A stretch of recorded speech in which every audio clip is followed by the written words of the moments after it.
Alaikum.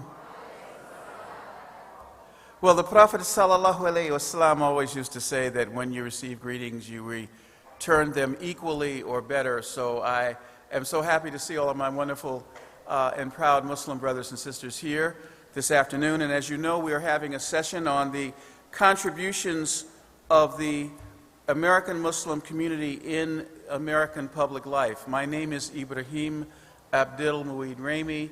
I have the honor and pleasure of moderating this session. We have three very powerful and knowledgeable presenters who will share their understanding of the topic with us. We'll have room and space at the end of the presentations for interaction with you and questions from you, because we want you to be able to engage in this process. A couple of just very brief housekeeping rules. One, of course, is we ask, inshallah, that if you have cell phones, please turn them on to silent or turn them off so that you're not getting a call during the presentations and interrupting your neighbors. So we would ask you to do that now, if you will. Silence your cell phones. We will ask our speakers to present for about 12 minutes each, and I'll let them know when their 12 minutes is just about up, because that'll give us time to talk at the end of the session. And then thirdly, we have a surprise at the end. Something that's a lot of fun. I'm not going to tell you what it is right now, but inshallah you'll be hearing about the surprise that we have at the end of the session, so stay tuned, don't leave till it's over. Very briefly, to introduce the topic, brothers and sisters, we know that in a society of absolute equality, there would be no need to possibly discuss the contributions of Muslims in public life, because people would know contributions of Muslims to public life here in America. But because of Islamophobia, because of cultural ignorance, because Muslims are not very well known in America, we do feel a need to sometimes stress the fact that Muslims play a very important role, not only in the life of Islam in America, but in the life of America itself.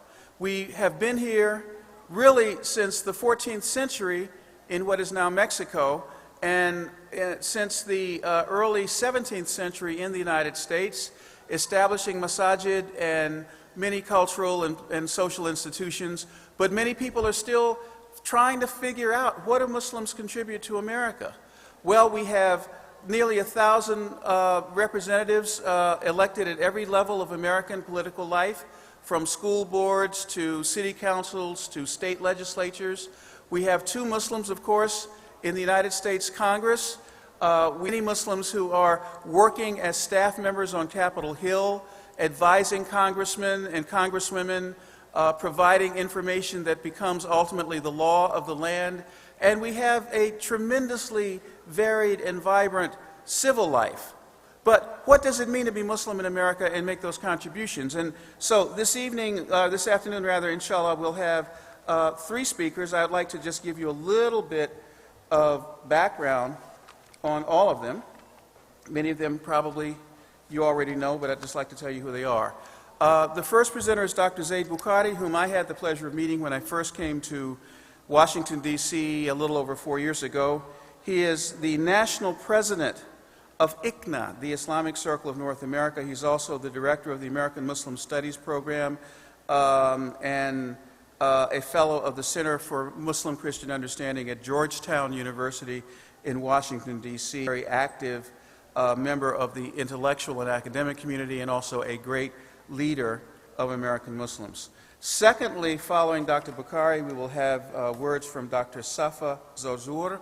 He is a professor of law at, Loyola University here. He also has a Master's of Education from the University of Illinois in Chicago. He teaches courses on Islamic law and education, and for over a decade he was a principal of a very highly achieving Muslim school right here in the Chicago area, and also a person that has a great deal of insight on the topic. And then finally, and last but certainly not least, we have Brother Sharif El Gamal. And Brother Sharif, among other things, a real estate developer, a contributor to many organizations. Brother Sharif is the CEO of Soho Properties in New York, And you may recall that this is the area, or this is the business, that is developing the Park 51 project near the World Trade Center, the so-called misnamed Ground Zero Mosque, because it's not there. But Brother Sharif is not only a developer, but also is an advisor to international business people. Currently, I believe this is an accurate number, has been responsible for acquiring more than $500 million US in residential and commercial real estate property in America. So we have three very wise and successful and engaged Muslims who will speak to you about our contributions to American life. May Allah reward and protect all of them and bless you. Without further ado, I would like to welcome Dr. Bukhari to the podium. Assalamu alaikum wa rahmatullahi wa barakatuh. Thank you very much.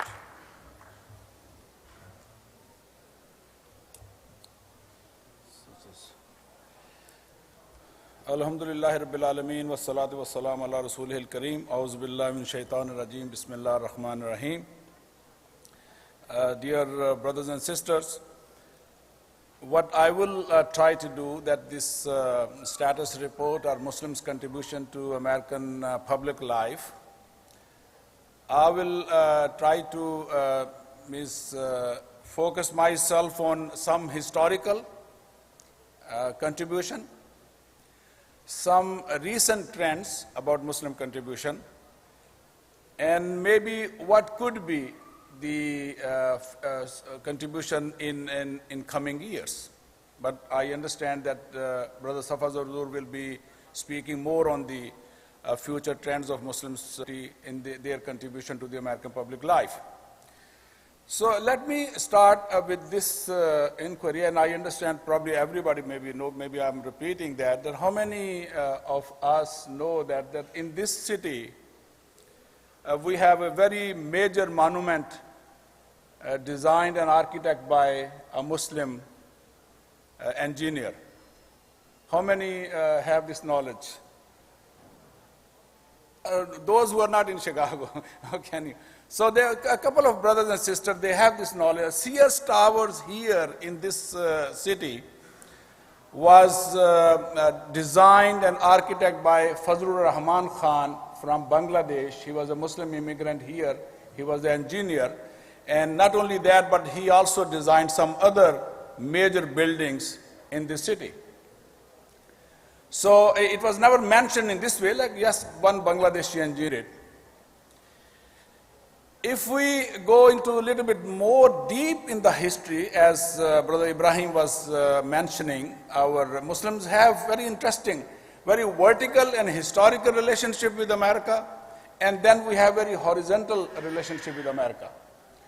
Vertical in this sense that the slaves, those who were brought into here, and the scholars are saying 10 to 20% of them, they were Muslims. Even before those slaves, Muslims were here when Columbus discovered America, because he brought some Muslim Moors with him, and he, in one of his diaries, he wrote that he saw the Red Indians doing exactly those type of religious rituals which he used to see or remember the Moors in Spain they were doing. So Muslims have very historic and vertical, deep roots with America, and for that reason, once the ICNA Message magazine we publish, I think one number, and we like to publish again with more material, and they found out the red roots of America, red roots of Islam in America, and basically in Red Indian or Native American, looking at what was their contribution. With slave trade, if we accept that 10 to 20% of Muslims, so whatever their contribution, maybe not in public life as such, but the development, the cotton field, the roads, the prison, the White House, several public buildings, they were built by these type of forced labors. So we can understand, we can estimate, yes, some of the contribution was also by Muslim slave. And there are no records, and our young Muslim scholars, that they should do that. They should do some study, if possible, to research the red roots of Islam in America, and also among the slave trades and their contribution and their situation. And that will be a huge discovery, going to the record, state government's record, old records, and finding out where were the Muslims at that time, what was their contribution. Then in the automobile industry in Dearborn, in Michigan, I think it is also a fact that Henry Ford brought laborers from Arab countries, Muslims including, yes, Christian Arabs, but a lot of Muslims Arabs, they were there for its own automobile industry. And then if we go a little bit very recent history, I think the whole struggle of Afro-Americans community here, the black struggle, Muslims' role was very important through Malcolm X, through Muhammad Ali. And Muhammad Ali was declared as the sportsman of the century, and he is also Muslim, he's a living Muslim. Now we have I think once during Bosnia campaign, I had a personal this opportunity that there was a Muslim leadership delegation, and we met with Muhammad Ali in New York, and over there then the whole leadership with Muhammad Ali, we got the opportunity to meet with different representatives or the leaders of the Security Council. And I was amazed the attraction of Muhammad Ali, that wherever there is any stop, he comes out of the car, comes out of the building, and start distributing Islamic literature. He has a Islamic literature, full load of briefcase, and he immediately starting distributing literature on Islam. And people are just taking it.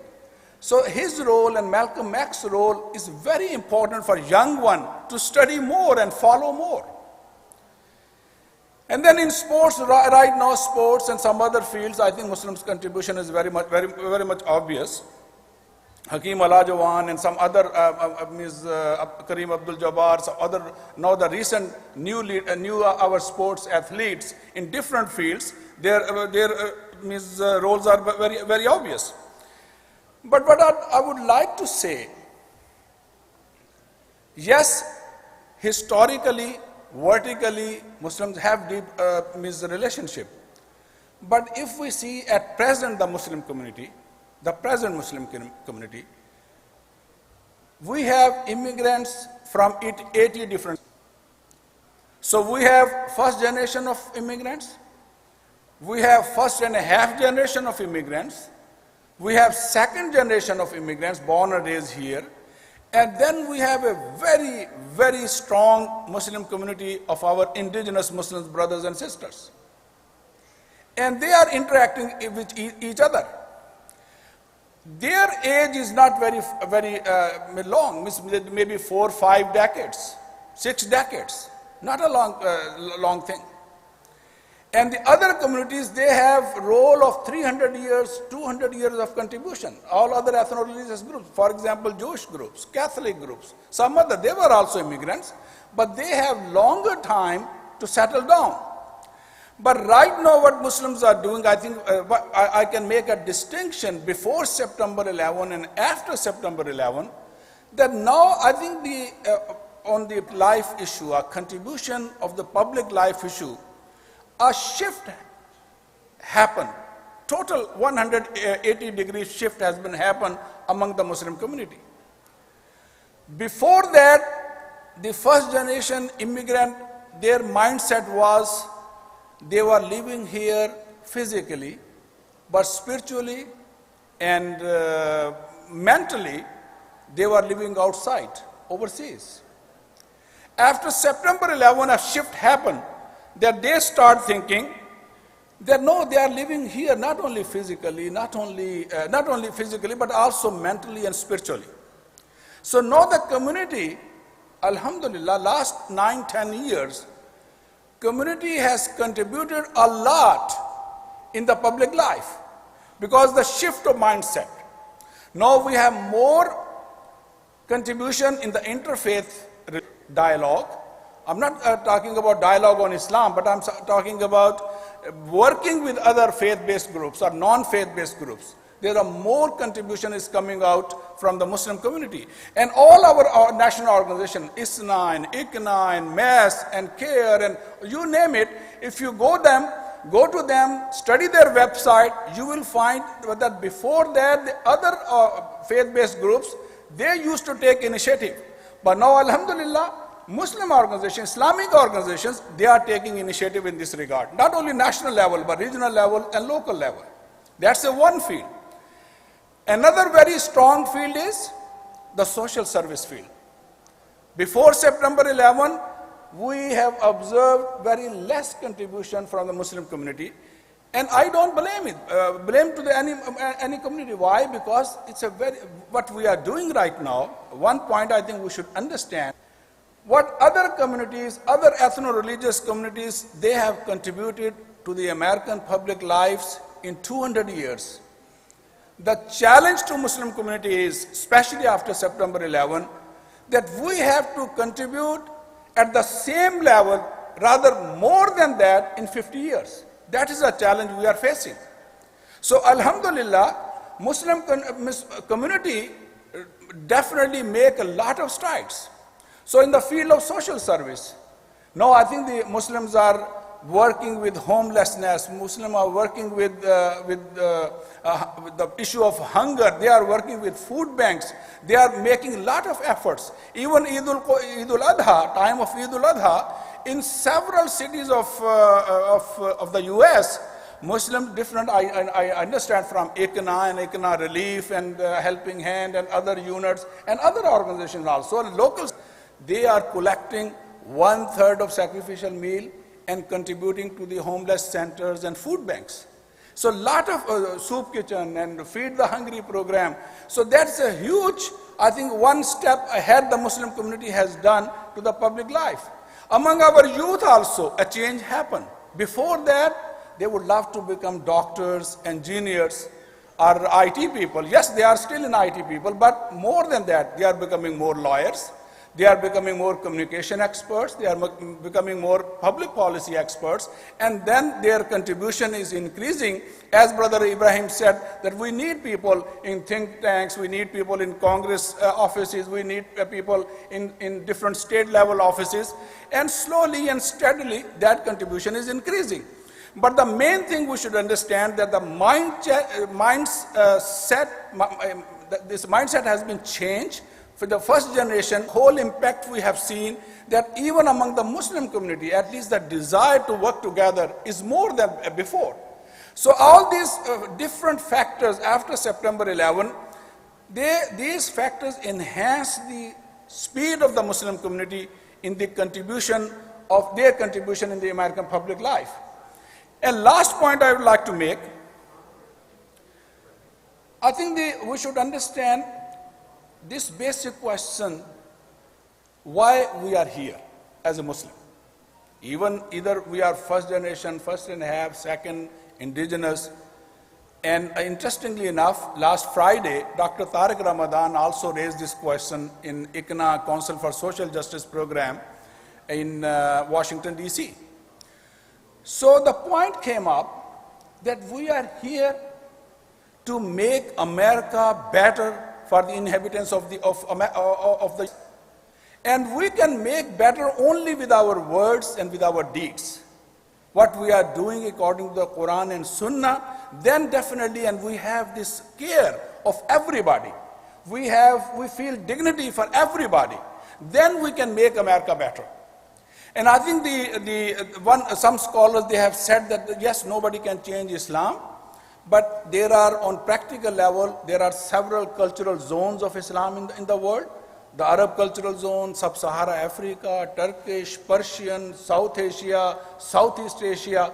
But now what is happening here in America, Muslims are developing a new cultural zone of Islam, where their contribution to the local culture, their contribution to the local life will be much higher. And I think that all these things, inshallah, will be going to that way, that not only Muslim will be contributing to the American public life, they also be contributing to the development of Islamic knowledge all over the world. Wa akhiru da'wana alhamdulillahi rabbil alamin.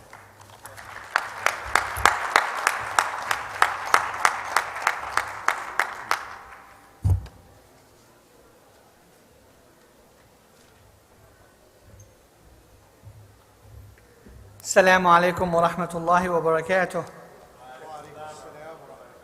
Bismillahir Rahmanir Rahim. Wa salatu wa salamu ala Sayyidina Muhammad wa ala alihi wa sahbihi ajma'in. Allahumma alimna ma yanfa'una wa anfa'na bima 'allamtana wa zidna ilma. It gives me great pleasure to be standing here before you as the Secretary General of the Islamic Society of North America, bringing you and to our organizers in MAS-ICNA our greetings, our sincere wishes in a great successful conference, one that we are proud to be a part and to be a part, signifying this wonderful, beautiful religion that brings all of us together, and this beautiful, wonderful community that we all share in serving, inshallah. And it is the community that we are talking about and the contribution of the Muslim community in America in this session.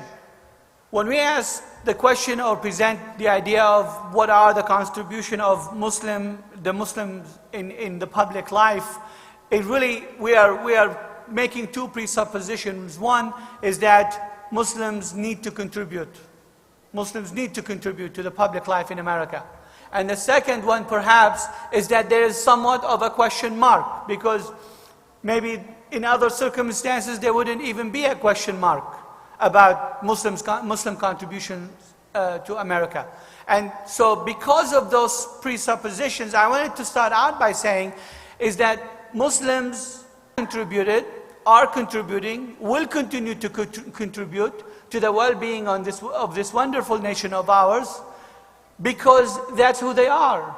Because this is who we are. This is what our religion teaches us.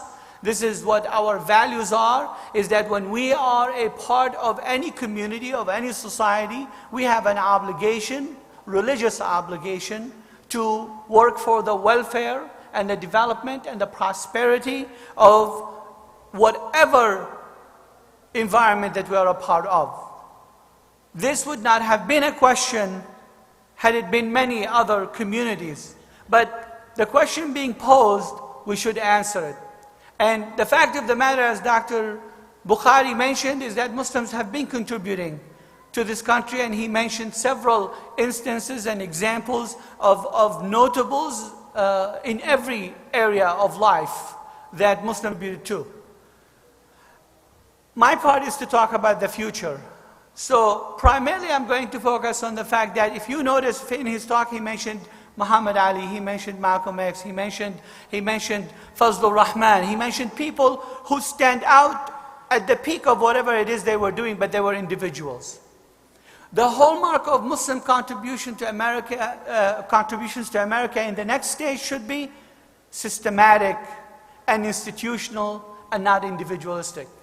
Not built on the fact that one Muslim reaches the height of whatever profession they are doing and then they become known for the whole society and say, this is our contribution.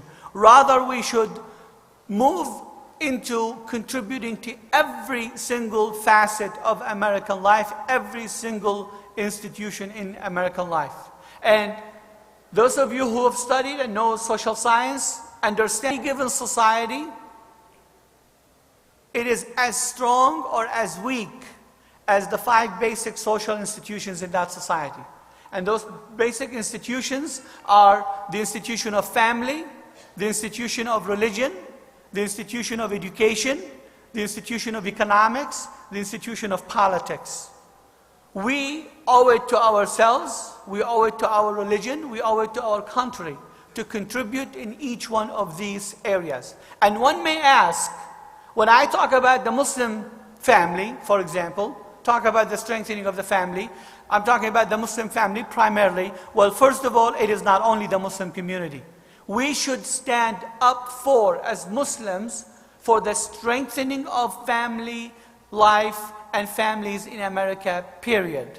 Doesn't matter what your religion is, what your background is, we want your family to be strong and healthy. Because the fact of the matter is, when families are strong in a given society, the whole society benefits.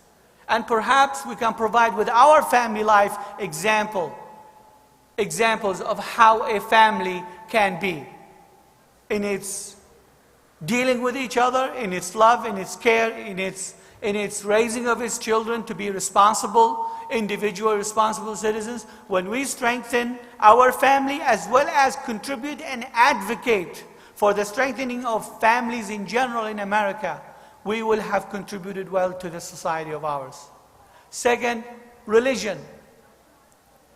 Believe it or not, by working to build our masajids, by working to strengthening our very religious institutions, we will be contributing to a very rich, to a very healthy life in America, religious America, that is unique in the world, where religious institutions enjoy autonomy, freedom to exercise and practice their religion, and that through that they contribute to having religious values then manifest themselves in every facet of life. And by doing so, we will be strengthening the society at large, contributing to the society at large. In that regard, it is incumbent upon us to make Islam as an acceptable expression of the American experience in America. By making sure that our values within our religion, that are universal values shared by every religious community in America, values of justice, of fairness, of believing God, believing goodness, believing helping the needy and the poor. Values, when we practice them in our own religion, we are contributing to the larger society and we are contributing to a better America. Education. When you look at the educational system, today if there is a real danger, there's a lot of people out there that are hyping a lot of dangers that are surrounding us. Some true, some exaggerated. But a true danger that we face as Americans, all of us, is the educational system that we have. When our children today rank anywhere from 14 to 29 to 30 among developed nations in math, in science, in different areas, it is incumbent upon us as Muslims, first, to make sure that we are an educated community, but second, to make sure that we are contributing to the strength of the educational system in our country. Next, our economic participation. We have so far worked very successfully, but on individual gain. We have many successful doctors, many successful engineers. We're branching a little bit, maybe few successful attorneys that are increasing in numbers. We have a lot of business people who have perhaps a private business here and there. They may employ themselves and their children, maybe a couple of 3 people. But we have not as a community yet strategically talked about contributing to the economic development of this community, but of America, by getting involved systematically in finding and promoting those projects that are economically sound, yet they also are promoters of the welfare of society at large. Things that are economically sound, but also, for example, help the environment, solve problems that are facing our nation as we move into the future. We have a role to play there.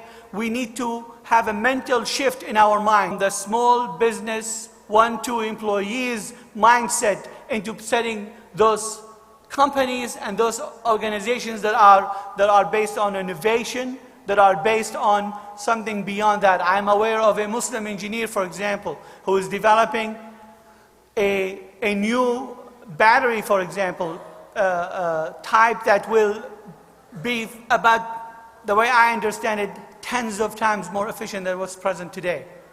He's working on that with a couple of other Muslims. And they are in the process of putting together a company. That's the kind of thinking we need to be doing as we proceed in our existence in this wonderful country of ours. Next, we need to be part and parcel of this society in its political life, in its social life. Not only being elected and voting and participating in elections on the national level for the president or Congress, but importantly on the local level. More importantly, even beyond politics. You know, Chicago is a city that is very rich in its tradition, activism tradition. you know, you go to any neighborhood in Chicago, the Pilsen neighborhood, you will find a community for economic development organization. You will find organization that basically for the improvement of schools in the neighborhood. You will find all kind of those organizations. We need to have more Muslims as part of those organizations. There are community organizations worrying about the welfare of everybody. How many Muslims do they have today? You may find the occasional Muslim in those organizations, but what we need to is to become the drivers behind them. Because once we do that, once we are contributing to every social institution in this nation, you don't need you and I to and defend ourselves against those who wish to marginalize us, to keep us on the margins of society, who wish to demonize us, because our very actions will belie everything they are saying. They will look like fools and nobody would listen to them, because people can believe things about someone they have never met, they have never seen, or someone they have seen but they haven't learned anything about. But they certainly will not believe things about someone they have dealt with, they have learned from, they have known. Certainly not someone that had benefited them. Our Prophet Muhammad sallallahu alaihi wasallam says, فُطِرَتِ النُّفُوسُ عَلَى حُبِّ مَنْ أَحْسَنَ إِلَيْهَا. It's a universal rule. Universal rule. Allah subhanahu wa ta'ala has imprinted human beings to love those who are good to them. And when you are good in your community, to your neighbor, when you are contributing, when you're making life better for everybody around you, lies will not fly about you after that, because people will believe what they experience. They will not believe what is being said out there. Now, in order to do all of that, we require a shift in our mindset. We require a shift in our mindset into believing that America is home. America is home for us and for our children and for our grandchildren. We need a mindset shift that individuals and individualistic actions are not enough. We have to think collectively. We have to think on a social level. And thirdly, we have to have another shift, which we see a lot of, as Dr. Bukhari talked about, another shift of thinking outside of ourselves, of thinking of ourselves not exclusively, rather of concentric circles that we live in. One of the circle of our faith, but another is the circle of our neighborhood. The third is the circle of our workforce. We need to think in that sense, and all our circles at the end will cover our entire existence, and will cover our society at large. We need to do those shifts in order for our contribution to the public life to be more profound and more pronounced than it is today. Finally, we need to understand who we are in order to be able to contribute. And to say that, for example, to illustrate that, for example, last year in March, the Gallup organization issued a study about 5 different religious communities in America. They compared Muslims to Jews, Catholics, Mormons, Protestants. And what is very striking, there were many striking things. One very surprising finding, by the way, the parity within the Muslim community in education as well as in wealth between men and women is closer than in any other community, I believe. That's very surprising. That needs to be translated in our community to a lot better level. We need to be able to communicate that to people on the outside a lot better than we do. But more importantly, there were 2 other issues that stood out from the research. One is that the Muslim community by far is the most diverse community in America. The most diverse community in America. While Jews, for example, are 93% white, while Mormons are 91% white, while Catholics are 81% white, and Protestants are 79% white. Muslims are only 28% white. And someone like me is counted as white. Although don't tell that to the police officer in Indiana who stopped me and gave me a ticket 2 months ago. Because when it came to the bottom where they put the race and gender and stuff, he put others. He certainly did not put white down there. Yet even with that, there's only 28% of us who can claim to be white, authentically or otherwise. 18% from the subcontinent. According to this study, 35% of Muslims are African American in America. 18% of about 60 different ethnicities. 60 different ethnicities.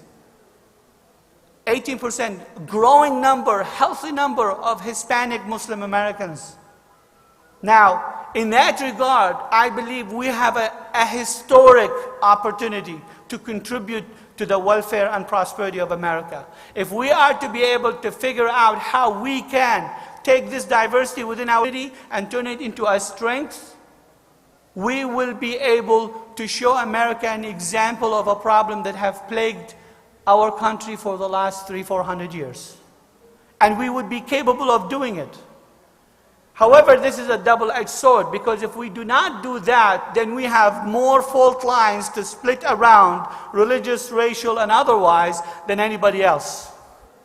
But we do have an opportunity to contribute in a big way. Second is our youth. Our community by far is the youngest community among the 5 communities that were compared in this study. We have 36% of our community between the ages of 18 and 29. If you add to that 0 to 18, and I know many of you, there's mom and dad, and then 5 children, and the oldest is 17. Guess what? None of your children counted in this survey. Yet, 36% of our community is youth, between the ages of 18 and 29. You add 0 to 18, you are well over 50%. What that means is that we have a wealth of human capacity and wealth of human resources that we as Muslims can contribute to this country of ours in ways that other communities are going to be more and more lacking. But we do that only if we don't lose that generation. We do that only if we make sure that that generation is highly educated, moral, upright. A generation that thinks outside of themselves. They think in terms of their community. They think in terms of making the world around them better. And we have that opportunity.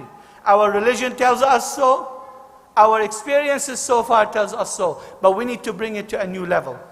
So when we talk about the contribution of Muslims in America, in spite of the naysayers, in spite of those who say that Muslims contributed nothing, and Muslims are on the margins, and they are people not to be allowed into the mainstream. The fact is, we have contributed tremendously. Ask any Chicagoan that have a Muslim doctor, and there's, trust me, a lot of those people. Do Muslims contribute to America or not? Ask those who every day, perhaps, they get food from a Muslim grocer that owns stores in their neighborhood and gives food free to people who need. However, that is not enough. That is the beginning. We need to move from this ad hoc and very limited contribution into a much larger. The contribution in the area of science, in the area of medicine, needs to be expanded, to be contribution in every area, in education, police department, fire department, other jobs that so far as a community we have not expanded to. We need to turn from individual contributions into systematic contribution with organizations, with companies that will make a difference on a large scale, solving large problems. And if we do that, no one will be able to doubt the contribution that we can make to this country in a very positive, very powerful way. And inshallah ta'ala, there is a lot of hope. When I look at the new generation, when I look at a lot of serious people who are working hard to make sure that the Muslim community is well represented and doing well for itself and for its community, I have a lot of hope. But there are a lot of challenges, and it all depends on us. It is not magic. It is dependent completely on us. Our future can be brighter than anybody else's in 50 years, and it can be worse than anybody else's. And we have only ourselves to blame, as Allah subhanahu wa ta'ala in the Quran said, أَوَلَمَّا أَصَابَتْكُمْ مُصِيبَةٌ مِثْلَيْهَا قُلْتُمْ أَنَّا هَذَا قُلْ هُوَ مِنْ عِنْدِ أَنفُسِكُمْ. It is us. We can have it good and we can have it bad. Inshallah, with your awareness, with your hard work, with our collective work as individuals as well as on organizations that are working on behalf of the community, it will be a brighter future for all of us, for America, for humanity. Wassalamu alaikum wa rahmatullahi wa barakatuh.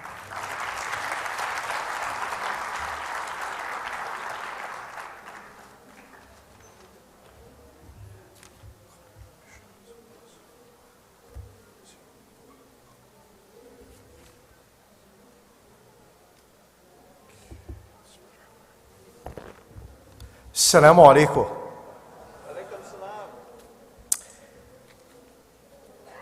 What an amazing 2 days I've had at this convention. Absolutely incredible. I really have to, from the bottom of my heart, MAS and ICNA for a world-class event. I have to thank each and every one of you for the energy that you're emitting, and to all the volunteers that are selflessly dedicating themselves to this project. Please give yourselves a round of applause. And everyone here. Amazing, amazing, amazing. And this is just the start. 36% of our community is youth. Wow, what are we in store for? My name is Sharif El Gamal, and I am the developer of Park 51, a community center in Lower Manhattan, inshallah, which will be one of our guiding institutions in this country. I also want to thank, and I'm very humbled to be sharing the stage with Dr. Zahid Bukhari and Dr. Safaa, two amazing leaders in the forefront who have been setting a trail of success and an example for all of us. So I'm very honored and humbled to be sharing the stage with them as well. My assignment is to talk of a success story, an example of a successful Muslim businessman, and I want to split up the segment into two parts.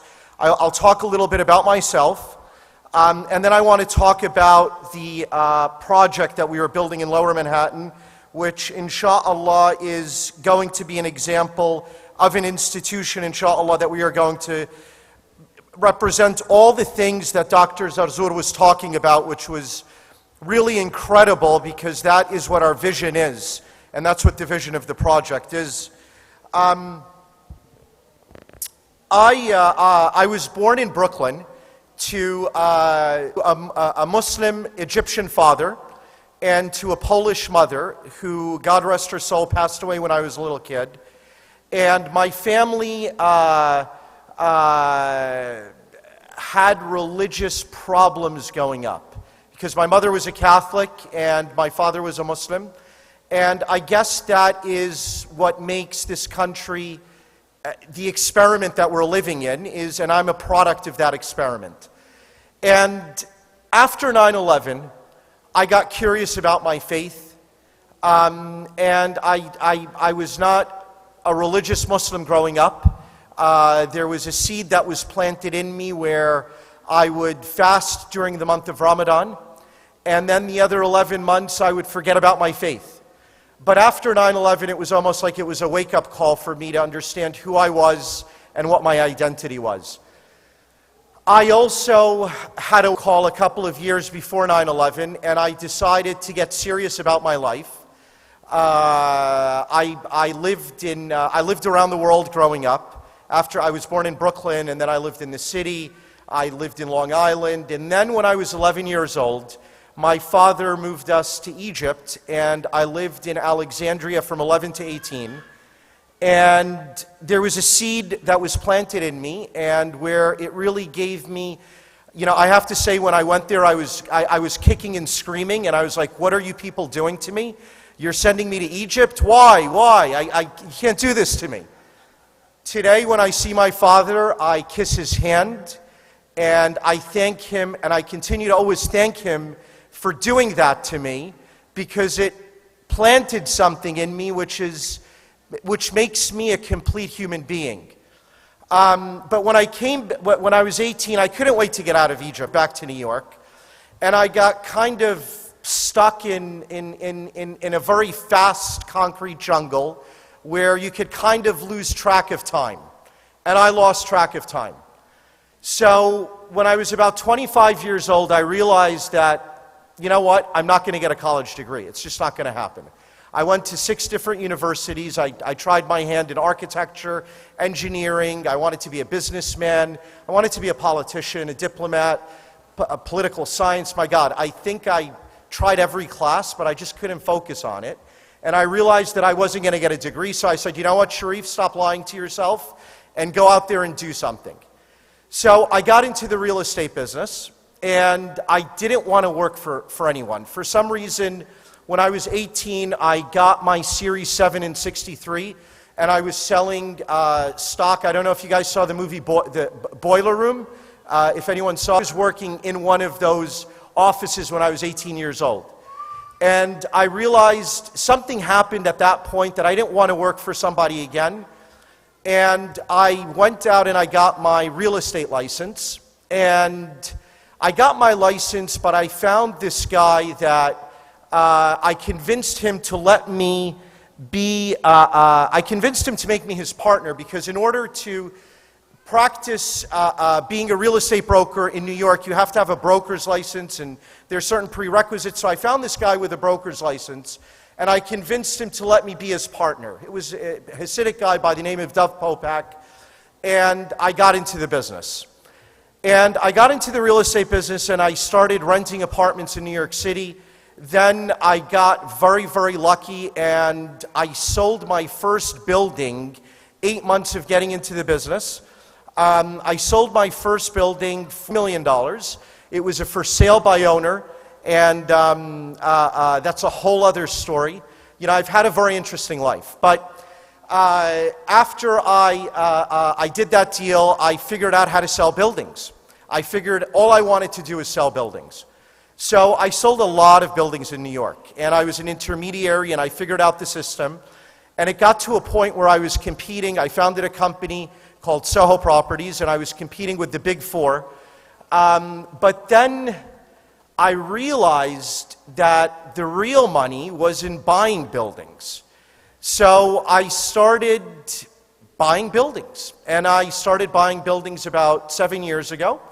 And today I own a small portfolio, but pretty significant at the same time, of commercial and residential and multifamily buildings in New York. But at the same time, that's kind of my business transition. I'm living proof of the American dream that if you go out and you want to make something happen, and if you put your head down and you don't talk a lot, and you just stay focused and you want to do the right thing, that this is the greatest country in the world. And this is our country.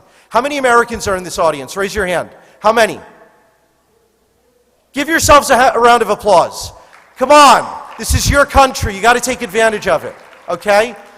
And I realized that, I'm living proof that in this country, if you go out and want to do something, you can make it happen. The opportunities exist.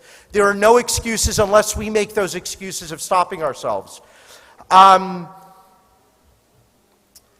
So I transitioned and I started buying buildings. Well, alhamdulillah, today I own almost 700,000 square feet of assets in Manhattan proper in New York City.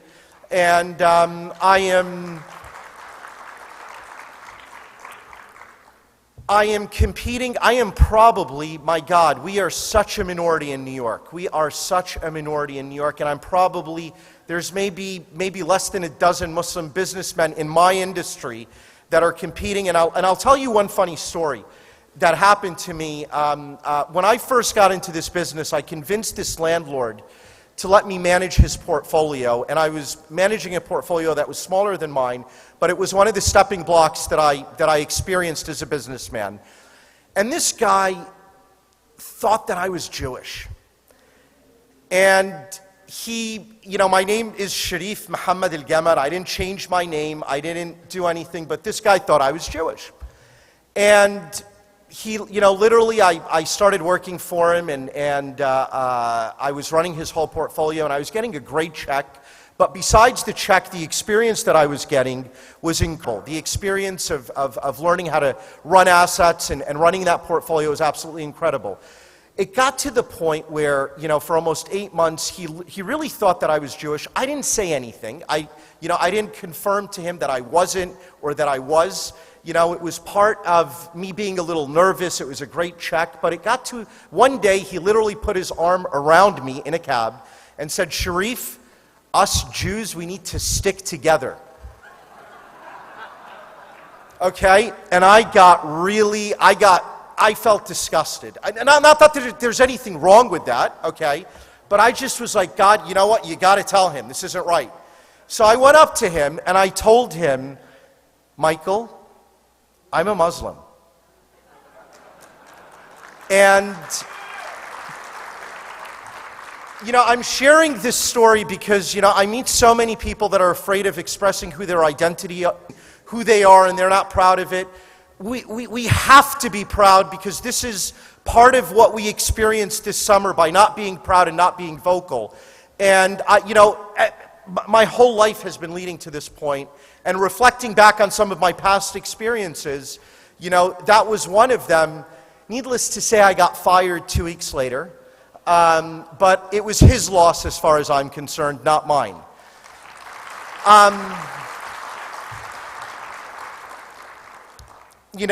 So that's my story in brief. But part of that story was me realizing that I had read lots of books about people that give back, and when you give back, you get. And as my faith, as my relationship with Allah subhanahu wa ta'ala started growing, and as I started diving deeper into my religion and into my identity, I started realizing that it really works. And I really think that that is one of the main reasons of my success. I'm always coming very close to the brink of bankruptcy throughout my career, but I am never afraid of what is waiting for me on the next step up that ladder. And part of that has always been that I've always traded with Allah subhanahu wa ta'ala. I've never been afraid of trading my money, my time, my resources, trying to spread dawah, trying to go out there and set an example through actions, because that's what defines us as Muslims. When I went into business in my whole life, I always figured, talk is cheap. Talk doesn't do anything. We say that we want to do something. We talk about it. But again, one of my keys to my success is I just did things. I didn't talk about them. And I continuously live my life that way and try to set that example. That's the example of Islam.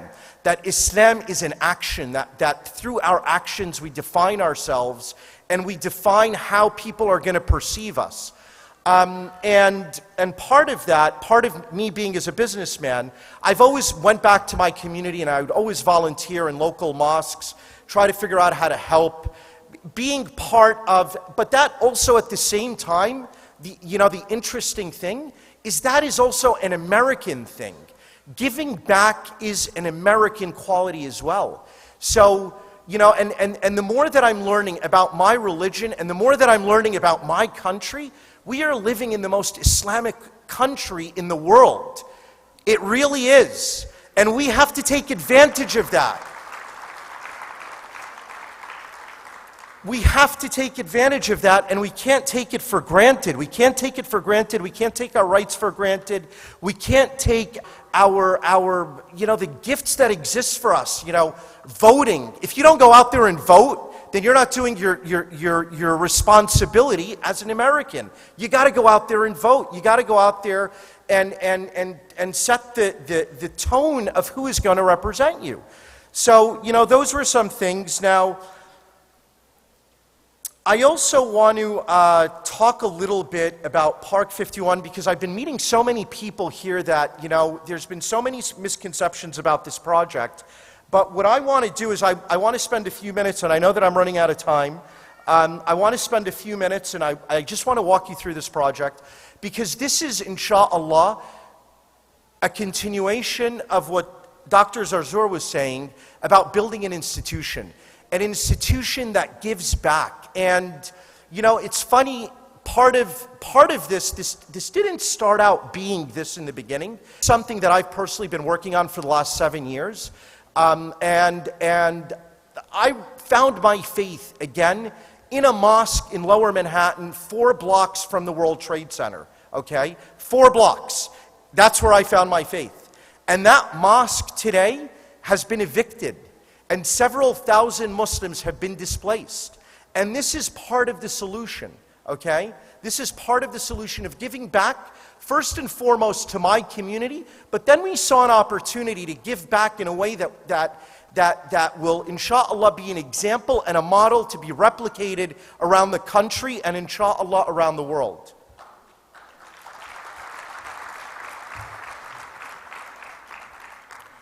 So really the vision behind this community center is to strengthen our identity as Muslim Americans and to serve our community through activities or through actions, recreational and cultural, okay? This project, inshallah, is based on the Quran and the Sunnah of the Prophet, alayhi salatu wasalam. This is the guiding principle and foundation, building block of this project. That it is guided by Muslim values of understanding, respect, transparency, peace, harmony, education, equality of women, excellence, and most importantly, sensitivity to our environmental impact, okay? And our goal, inshallah, with this project is to build a self-sustaining model of also Muslim American integration into the fabric of our country. Right now, this slide really shows you that this project will develop 150 full-time jobs, and that's giving back. That really shows you as Muslims that we are developing jobs, we are creating jobs, and 90% of these jobs will probably be run by non-Muslims, but can you imagine the amount of dawah and the amount of good faith and goodwill through actions that we will be able to portray through this project? Okay? Now, the opportunity that exists for us, I want to tell you, we just finished a media report, and these numbers kind of blew me away. But over 3 billion eyes around the world know about this project today, okay? If you were to go out and promote something, okay, you'd have to spend over $150 million to get this type of publicity, okay? Now, when I was coming up here the other day on the plane, I was just thinking about, how wild it was that in September 11th of 2001, we lost our identity. We lost our identity, stripped and stolen from us, okay? Our religion, Islam, became equal to terrorism. It literally became equal, okay? And we lost our identity. Now, during that process, we lost our identity, and we haven't really done we haven't done something to really go back and get it. We, as a community, and I hold myself to blame before anybody else, we did not go back out there through actions to show people who we are, what we're about, what our faith system is, that in order to be a Muslim, you have to be a good Jew and a good Christian. We believe in all the prophets, that we are a mercy.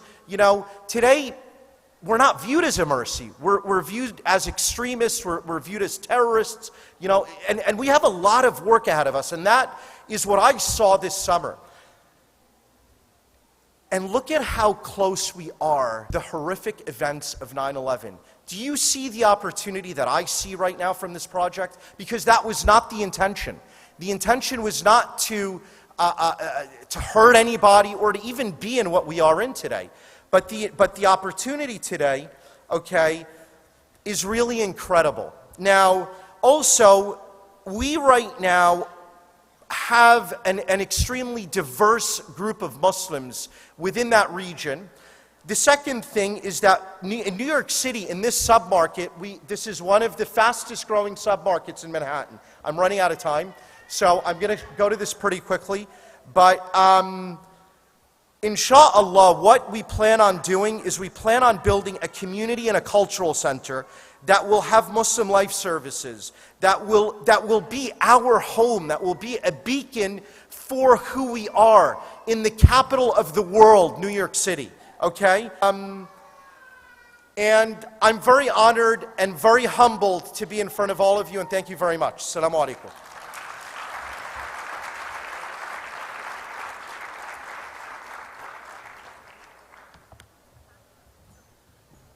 Thank you all. Thank you all to our presenters. Please give them another round of applause. Okay.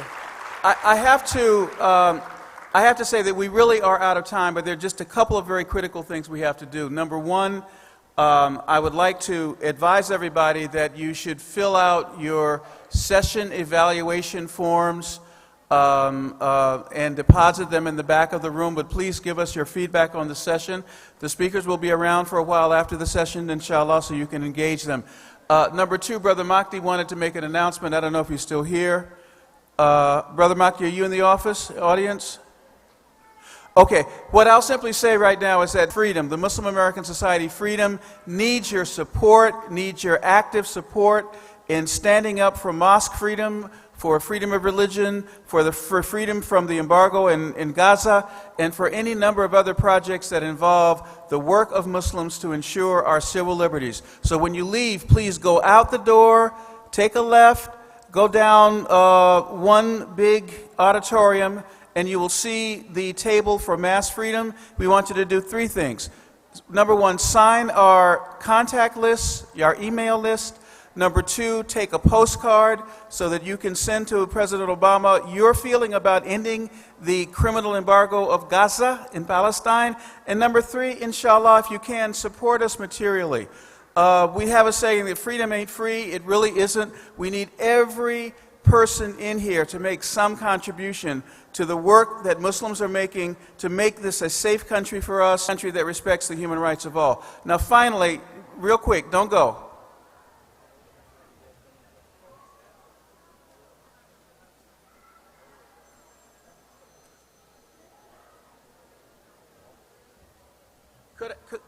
Could I have one young volunteer come to the stage? Just any one young person. You can define yourself as whatever young means for you. Sister, would you come forward, please, inshallah? Thank you. Okay. Oops. Here we go. Okay, and this will be in. Alhamdulillah. Takbir. You see, these youth are ready. The question is, are we ready too? Now, here's the deal. I have been told that we are going to have a raffle for some very nice prizes. And we have 3 prizes to give away, inshallah. And this young man, what is your name, young man? Huh? Bukram was going to do a drawing for us. And so we have 3 stubs in here. And I will tell you when he picks the first prize what the prize is. So just pick one, please. Okay. Thank you. Okay, now look at your tickets. The number is 616021. 616021. Look at your ticket. If you got it, come right out. It's just like the Price is Right. Come right on up. 616021. Okay, while that person is looking, what could I pick another one? And the second one is 615826. So everybody look at your stubs now. Look at those numbers, 615826 and 616021. And I'm sorry? Does someone have it? Oh, please come up. Come up. I'm not going to keep your prize. Alhamdulillah. And let me just tell you what we're giving away. We are giving away a $10 voucher for the bazaar. So, dear sister, you may, inshallah, may Allah reward you to pick something nice from the bazaar. And also a free pizza, a $10, wait, there's more. You get a $10 certificate for a free pizza. There's more. You're just walking away with half your prize. $10 certificate for a free pizza. And the proceeds go to the Zakat Foundation of America. Now, did the second person come up? Okay, and the third one is 616057. So I have the 3 numbers. I'm told that I need to leave now because we have another session. May Allah reward all of you. We have 2 more prizes to give away. If you have those 2 numbers, look at them. I'll be on stage for a moment. Come up, get your prizes, and most of all, please support Mass Freedom, the Muslim American Society Freedom Foundation. Help us with Gaza, help us with defending mosque freedom and religious freedom in America. And alhamdulillah, may Allah reward all of you. I'm sorry for taking a little bit more time. I hope you've had a good time. You've learned a lot. Thank our presenters again with a great round of applause. Jazakallah khair to all of you. Today in